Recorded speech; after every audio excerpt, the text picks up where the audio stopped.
പീച്ചിങ്ങയുടെ കൂടെ നിലക്കടല ചേർത്ത് രുചിയുള്ള കറി ഉണ്ടാക്കാം. ചോറ്, ചപ്പാത്തി, ഇഡ്ഡലി, ദോശ അങ്ങനെ എല്ലാത്തിനും പറ്റിയ സൈഡ് ഡിഷാണ്.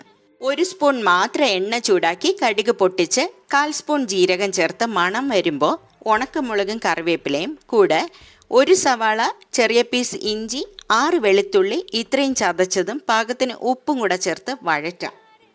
ഉള്ളിയുടെ നിറം മാറി തുടങ്ങുമ്പോൾ 100 ഗ്രാം പീച്ചിങ്ങ അതിൻ്റെ പുറമേയുള്ള മുള്ളു പോലെയുള്ള തൊലി മാത്രം സ്ക്രേപ്പ് ചെയ്ത് സ്ക്വയർ പീസസ് ആക്കി ചേർത്ത് കൊടുക്കാം.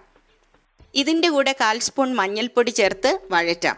പീച്ചിങ്ങ പെട്ടെന്ന് തന്നെ കുക്കാവും. അപ്പോൾ 1/4 കപ്പ് വറുത്ത നിലക്കടല, 1/2 സ്പൂൺ മല്ലി, 1 സ്പൂൺ വലിയ ജീരകം അതായത് ഫെനല്, 4 ഉണക്കമുളക് ചേർത്ത് തരിതരിപ്പായി പൊടിച്ച് ചേർക്കണം. മിക്സ് ചെയ്ത് പൊടികളുടെ പച്ചമണം മാറിയ ശേഷം 1 കപ്പ് വെള്ളം ചേർത്ത് അടച്ചു വെച്ച് ലോ ഫ്ലെയിമിൽ കുക്ക് ചെയ്താൽ മാത്രം മതി. നല്ല മണമുള്ള ടേസ്റ്റി സൈഡ് ഡിഷാണ് ഇത്.